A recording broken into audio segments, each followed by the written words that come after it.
1965 తర్వాత ఇంకేమీ లేవు ఈ చర్చికి సంబంధించి, ఏ ఒక్కటి కూడా లేదు.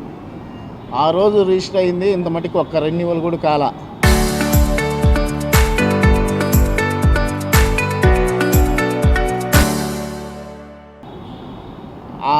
అప్పటి నుంచి ఇప్పుడు దాకా ఆ దౌర్భాగ్య స్థితిని చేసిన కమిటీ మెంబర్లు కానీ ఎవరైనా కానీ దానివల్ల ఇప్పుడు దాకా లేదు. 2017 నుంచి SROP 6/2017 పాస్టర్ గారి కేసు, దానికోసం ఎదురు చూస్తున్న 10 ఏళ్ళు నిరీక్షణ మాది. ఎదురు చూస్తున్న సమయము సందర్భము రోజు రోజుకి వాయిదాకి రేపు వాయిదాకి అయిపోయింది.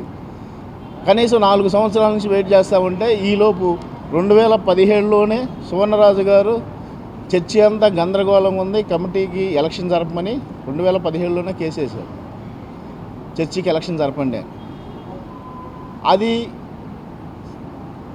ఇంప్లీడ్ అయ్యి అది 2 CMA ఆర్డర్ వచ్చింది. ఏమొచ్చింది? 2025లో చర్చికి ఎలక్షన్ జరపమని వచ్చింది. అది ఎవరికి వచ్చింది? District registrar and stamps societies వారికి చర్చికి ఎలక్షన్ జరపమని వచ్చింది.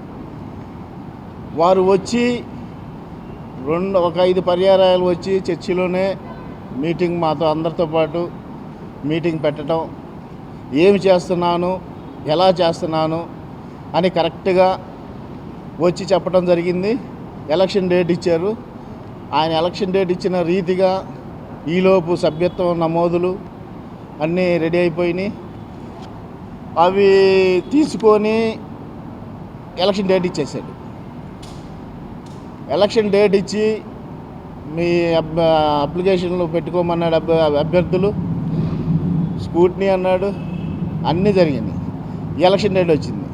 ఎలక్షన్ డేట్ కూడా ఎలక్షన్ ఆ రోజు 160 మంది పోలీసు వాళ్ళు, 10 మంది CIలు, ఒక DSP గారు, ఒక SIలు, ఒక 20 మంది కానిస్టేబుళ్ళు, స్పెషల్ బ్రాంచ్ వాళ్ళు, SB వాళ్ళు అందరూ ఉన్నారు. వాళ్ళ సమక్షంలోనే ఎలక్షను DR గారు ఎలా చేశాడంటే ఒక యథార్థవంతంగా చేశాడు. ఎందుకంటే ఎవ్వరికి ఏ అవకాశము ఇవ్వాల. మేము ఆ డేట్ సరిపోదు సార్, మాకు టైం కొంచెం ఎక్స్టెన్షన్ చేయండి, ఒక 2-3 రోజులన్నా, కుదరదంటే కుదరదు. నేను చెప్పిన డేట్ ఆల్రెడీ నేను ఫిక్స్ చేసుకొని అన్ని డిపార్ట్మెంట్ల వారికి ఎలక్షన్ ఉందని చెప్పుకున్నాను. ఇంకా ఆ డేటు అయితే ఫిక్స్ అయిపోయింది, మీరే రెడీ అయిపోండి త్వరగా. 22/5/2026 ఎలక్షన్ జరిగింది. ఆ రోజే కౌంటింగ్ అయింది. కౌంటింగ్ అయిన దాంట్లో మేమే గెలిచాము. మేము గెలిచిన తర్వాత ఆ రోజే డిక్లరేషన్ ఫామ్లు రెడీ చేశారు, కానీ ఎటోళ్ళు అటు రెస్ట్ తీసుకోవడానికి వెళ్ళిపోయారు. అప్పటికి 12-1 అవుతుంది. రేపు మార్నింగ్ తీసుకుంటామని తెల్లవారి డిక్లరేషన్ ఫాములు 13 మందికి ఇచ్చేశాడు. దానికి సంబంధించి ఆయన డిక్లరేషన్ ఇచ్చింది. ఎందుకంటే హైకోర్టు ఉత్తర్వుల ప్రకారం ఆయన ఎలక్షన్ జరపమన్నది, ఎలా జరిపాడు అన్నది అంతా బాగుంది. ఇదిగోండి, వాళ్ళు డిక్లరేషన్ ఇచ్చారు, 13 మందికి ఎన్నికైనట్టు, గెలిచాము. కమిటీ కూడా ఏర్పడింది. ఆ కమిటీలో ఇప్పుడు ఎగ్జిక్యూటివ్గా, సెక్రటరీగా తాడిపత్రి చిరంజీవి అంటే నేను, ట్రెజరర్గా గోనా రేచల్ ఈమె, ఇద్దరం ఎన్నికయ్యాము. ఒక వారం కూడా ఆరాధన జరిగింది. కానీ పోయినసారి ఒక వారము పోలీసు వారే ఒక అవకాశం ఇవ్వండి, వాళ్ళు ఆగండి మేము చెప్తాము అన్నారు పోయిన వారం. ఈ వారం కూడా వాళ్ళు చెప్తానే ఉన్నారు. మేమైతే ఎవరిని ఏం 2017 నుంచి కేసులు పెట్టింది వాళ్ళే, మమ్మల్ని కొట్టింది వాళ్ళే. మేము విడిపించుకోవడం, మేము కేసులు కట్టించుకున్నాం. ఇప్పుడు కూడా మేమేమి అనట్లా. కమిటీ మాది, మేమే కమిటీ. ఇంకా వాళ్ళ తరం నుంచి ఇంకొక 5 తరాలు వెనక్కి వెళ్ళినా కానీ ఇంకా అది అయ్యే పనే కాదు. అది వాళ్ళకి తెలియట్లేదు. తెలుసు దౌర్జన్యం చేసి బెదిరించి ఉండాలని వాళ్ళ ఆలోచన. లేకపోతే ఇన్నిసార్లు ప్రెస్ మీట్ పెట్టడం ఎందుకు? ఓడిపోయిన తర్వాత ఒక ఎమ్మెల్యే ఓడిపోతే నాకుందని ఉంటాడా? పక్కకి వెళ్ళాలి కదా. మేము కూడా ఓపికతో, మేము గొడవ పెట్టుకునే వాళ్ళం కాదండి, ఓపికతో ఉంటాం. దేవుడు మమ్మల్ని 7 నెలలు బయటకు నెట్టారు కావాలని, 145 సెక్షన్ పెట్టి పైకి నెట్టారు. బయటికి నెట్టి 7-8 నెలలు అటు తిరిగి ఇటు తిరిగి అటు తిరిగి వచ్చాం. 2024 కానీ దేవుని కృప తప్పిపోయిన గొర్రె పిల్లని ఎట్టయితే తెచ్చుకున్నాడో మమ్మల్ని తీసుకొచ్చి మళ్ళీ ఆయన మందిరంలో మాకు అవకాశం ఇచ్చాడు. అవకాశం అంటే ధన్యత మాకు అది. అంటే మేము నిజమని వారికి కాదు, కానీ దేవుని దగ్గర మేము కరెక్ట్గా ఉంటాం. అబద్ధం ఆడాల్సిన పని లేదు, వాళ్ళలాగా ఎలా అంటే అలా మాట్లాడాల్సిన అవసరం లేదు. అలా జరుగుతూ ఉన్న సందర్భంలో ఇప్పుడు నిన్న ప్రెస్ మీట్ ఇచ్చారు వాళ్ళు. ప్రెస్ మీట్ ఇచ్చి మా పాష గారిని ఏదంటే అది అంటాం, సెక్రటరీని ఏదంటే అది అంటాం, ట్రెజరర్ని ఏదంటే అది అంటాం. అసలు నిజంగా చెప్పాలంటే యాదాల రాజశేఖర్ అనే ఓడు కొండ మీద జుబేట్ కొండ మీద స్థలాలన్నీ అమ్మేశాడు. మిషన్ కాంపౌండ్లో 2-3 స్థలాలు ఉన్నాయి. అవన్నీ ఎవరి చర్చి ప్రాపర్టీ. అవి కొండ మీదది చర్చి ప్రాపర్టీ. మిషన్ హాస్పిటల్ ఉన్నప్పుడు కూడా మిషనరీ అమ్ముకున్న రోజులు కూడా ఉన్నాయి అతనికి. అతను సెక్రటరీ ఏంది, నేను సెక్రటరీని. ఒక సీఎంఏ ఆర్డర్ కాపీ చూసి ఆర్డర్ కాపీలో ఒక పేరుంటే సెక్రటరీ అవుతాడా? సీఎం అది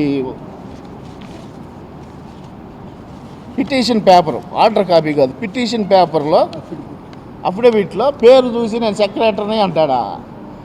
ఈ అఫిడవిట్లో లోపల ఆర్డర్ ఉంటుంది. ఆర్డర్ చదువుకోవాలి. చదువుకోవడం చేత కాదు, చదవలేరు కూడా. ఎందుకంటే నిజాలన్నీ లోపల ఉంటాయి. బైలా అన్నారు. బైలా ఇప్పుడు చదివారా? బైలా చిన్న సింపుల్ అండి. పాష గారి కేసు సంవత్సరాలు, ఆయన 70 సంవత్సరాలు అయిపోయిందని వేశారు. బైలాలో 70 సంవత్సరాలే ఉంది. సంఘంతో అన్యోన్యంగా ఉన్నప్పుడు ఆయన కొనసాగవచ్చు అని ఉంది. సింపుల్, ఒక చిన్న మాట చదువుకోవడానికి ఒక కేసు వేస్తే 10 ఏళ్ళు ఎవరో అందరం బయట ఉన్నాం. పులిపీట ఎవరిదండి? సంఘాంది పులిపీటు. ఆ పులిపీట మీద ఆరాధన లేకుండా చేస్తుంది ఎవరు? యాదాల రాజశేఖరు, గంగవరపు జగజ్జీవన్. వాళ్ళకు తోడు ఇంకో 4 వేస్ట్. పని లేదు, పాట లేదు, ఎవరికి లేదు అక్కడ కమిటీ సభ్యులకి. చర్చి మీద పడి తినటం వరకే వాళ్ళ పని. అది ఇప్పుడు అదంతా పోతుందని వాళ్ళకి ఈసి వచ్చేసి దౌర్జన్యం చేస్తున్నారు. ఎలా? ప్రెస్ మీట్ పెట్టి మాదే ఎలా ఇద్ది? ఒక హైకోర్టు ఆర్డర్ ఇచ్చిన ప్రకారం చర్చికి ఎలక్షన్ జరపమని ఇచ్చారు. డిఆర్ గారు జరిపారు, గెలిచాము, కమిటీ ఏర్పడ్డాం.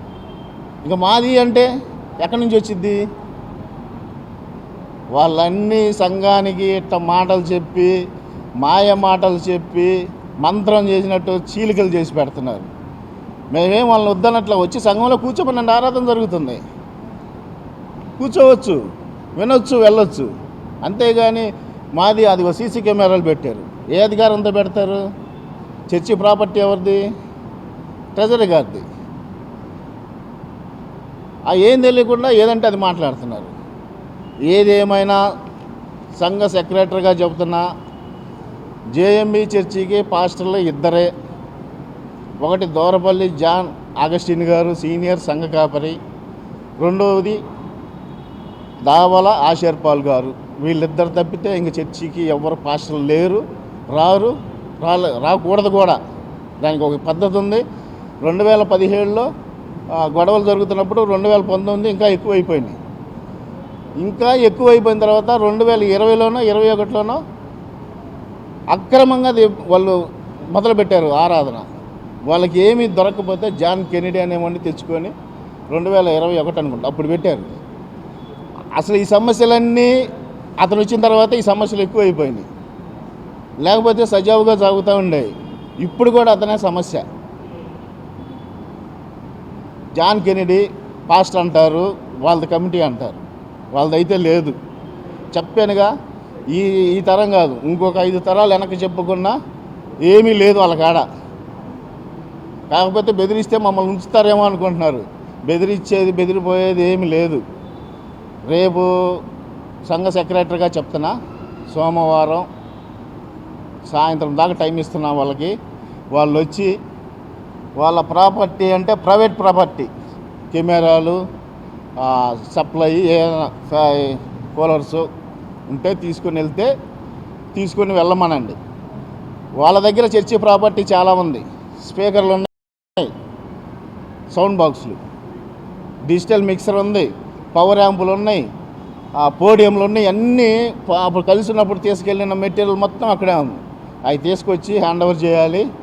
ఇవి కెమెరాలు వాళ్ళంతటా వాళ్ళే తీసుకోవాలి. రేపు సోమవారం సాయంత్రం దాకా టైం ఇస్తున్నా.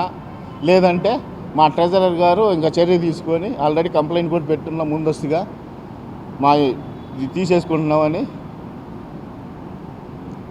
అదండి సార్.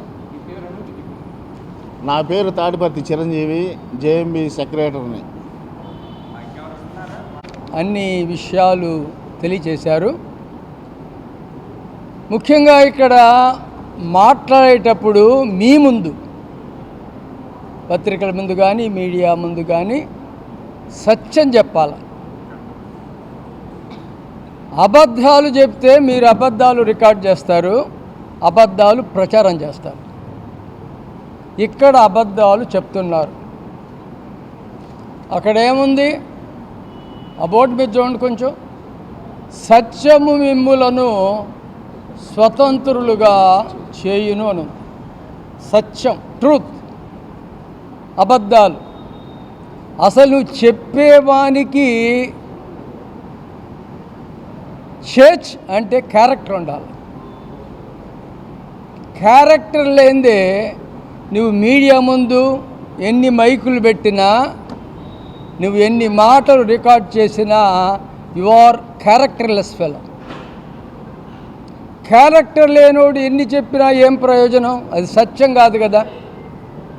అబద్ధాలు చెప్పినప్పుడు అబద్ధాలు రికార్డ్ చేసి అబద్ధాలు మీడియా వాళ్ళు ఇతరులకు అందించడం మీరు కూడా కొంచెం జాగ్రత్తగా ఏది నిజము ఏది అబద్ధం అని తేల్చుకొని ప్రచారం చేయటం మంచిదని మొట్టమొదటిగా నా సూచన. నేను ఇక్కడ పుట్టాను, నాకు 78 సంవత్సరాలు. చిన్న బిడ్డల పరిచర్యలో పనిచేశాను, యవనస్తుల కూడికలో పనిచేశాను, క్వైర్ పాటలు పాడుతుంటాను, తర్వాత స్టాండింగ్ కమిటీలో చేశాను, సెక్రటరీగా చేశాను, ట్రెజరర్గా చేశాను, గాస్పెల్ టీంలో చేస్తున్నాను, అన్నిట్లో చేశాను నేను. నా అంత అనుభవం ఉన్న వాళ్ళల్లో ప్రస్తుతం ఎవరికీ లేదు. ఇది సత్యం, ఇది సత్యం.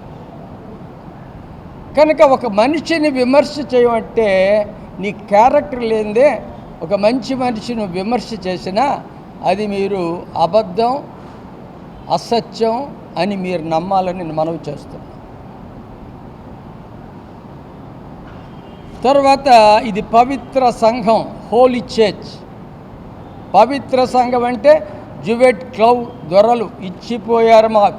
వాళ్ళు ఎవరో మాకు తెలియదు, వాళ్ళ అడ్రస్ తెలియదు. ఆరాధన చేసుకోండి అన్నారు. ఇక్కడ ఈ పుల్పిట్ కట్టించారు. పుల్పిట్ ఎందుకంటే ప్రజలు వినటానికి ఏర్పాటు చేసిన వేదిక. దీన్ని పుల్పిట్ అంటారు, పుల్పిట్. పాస్టర్ అగస్టిన్ గారు 1985లో ఏకగ్రీవ ఎన్నిక ద్వారా పాస్టర్గా ఏర్పాటు చేయటం జరిగింది. ఆనాడు ఎవరు కాదని లేదు. ఆయన పుల్పిట్ మీద నుంచి వాక్యం చెప్పి, అంతకుముందు ఉన్న ఆ సేవకులు కూడా పుల్పిట్. కానీ ఎవరినో మనం విమర్శిస్తుంటాం, వాళ్ళు క్రైస్తవులకు వ్యతిరేకులు, వాళ్ళు మనోళ్ళు కాదు, వాళ్ళు ఆ గ్రూపు ఈ గ్రూపు అని వాక్యం చెప్పనీయకుండా చేస్తున్నారు, సంఘాలు పాడు చేస్తున్నారు, కొడుతున్నారు అని మనం విమర్శలు చేస్తున్నాం. ఈ సంఘంలో ఈ పుల్పిట్ మీద నుంచి వాక్యము చెప్పకూడదు అని ఆటంకపరిచిన వాడు అంతకంటే దుర్మార్గుడు అని చెప్తారండి. ఇక్కడ 9 సంవత్సరాలు ఈ పుల్పిట్ మీద నుంచి, ఈ ఆలయం నుంచి బెంచీలన్నీ ఖాళీ.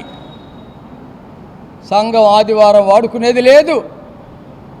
ఇంత భయంకరమైన స్థితికి ఈ సంఘాన్ని వాళ్ళు తీసుకొని వచ్చారని నేను మీ ముందు మనవి చేస్తూ ఉన్నాను. కనుక అబద్ధాలు దయచేసి నమ్మొద్దని నేను మనవి చేస్తూ ఉన్నా. పుల్పీటు ప్రజల కోసం, ఇది ప్రజలది. కేసేశారు, కేసేస్తే ఒకసారి ఓడిపోయారు ఇక్కడనే జిల్లా కోర్టులోనే. మళ్ళా మేము ఆన్సర్ ఇచ్చుకుంటామని మళ్ళా వేశారు, అడ్మిట్ అయింది. అదైన తర్వాత నామమున వందనాలు తెలియజేసుకుంటున్నాను. నేను జేఎంబి చర్చి ట్రెజరర్గా పనిచేస్తున్నాను, గోనా రేచల్ గారిని. నిన్నటి దినమున ఇక్కడ ప్రెస్ మీట్ పెట్టి కొందరు చాలా అసభ్యకరంగా మాట్లాడి ఉన్నారు. చర్చి ప్రార్థన వల్ల మేము ఎంతో గొప్పగా ఘన విజయం పొందినామని మేము చెప్తున్నాము. ఇది చాలా మంది సిబ్బందితో ఎలక్షన్ ఎలాగా, గవర్నమెంట్ ఎలక్షన్లు ఎలాగ జరుపుతారో అలాగని ఇక్కడ సక్రమంగా జరిగించారు. డిఆర్ గారు చాలా పద్ధతిగా మాకు ఎలక్షన్లు జరిపించి మమ్మల్ని గెలిపించాడు. అలాగనే మేము చాలా ఆధిక్యతతో మేము గెలిచి ఉన్నాము. ఓటమి పాలైనటువంటి వాళ్ళు ఓర్చుకోలేక జగజ్జీవన్ రావు అనేటువంటి ఆయన చాలా అసభ్యకరంగా పాస్టర్ గారిని, ఇక్కడ సిబ్బందిని, ఇక్కడ కమిటీ వారిని చాలా అసభ్యకరంగా మాట్లాడుతున్నాడు. ఆయన చాలా ఫోర్జరీ సంతకాలు చేసి జైలు పాలై కూడా వచ్చినాడు. 3 సార్లు సస్పెండ్ అయ్యాడు. ఆయన జైలు పాలై కూడా బయటకు వచ్చినాడు. ఆయన ఉద్యోగం కూడా పోయింది. ఆయన కూడా ఇప్పుడు ఎలాగంటే అలాగా చాలా అసభ్యంగా మాట్లాడుతున్నాడు. అలాగ మాట్లాడొద్దని మేము దయచేసి చెప్తున్నాం వాళ్ళకి. ఓటమి పాలై జీర్ణించుకోలేక వాళ్ళు ఎలాగంటే అలాగా మాట్లాడుతున్నారు. వాళ్ళకి కొంచెము మాకు మా యందు దయ ఉంచి దేవుడు మాకు ఇలాగా చర్చిలో పెట్టుకోవాలని, మాకు చాలా గొప్ప కార్యం జరిగించాడని మేము అనుకుంటూ ప్రార్థించుకుంటున్నాం.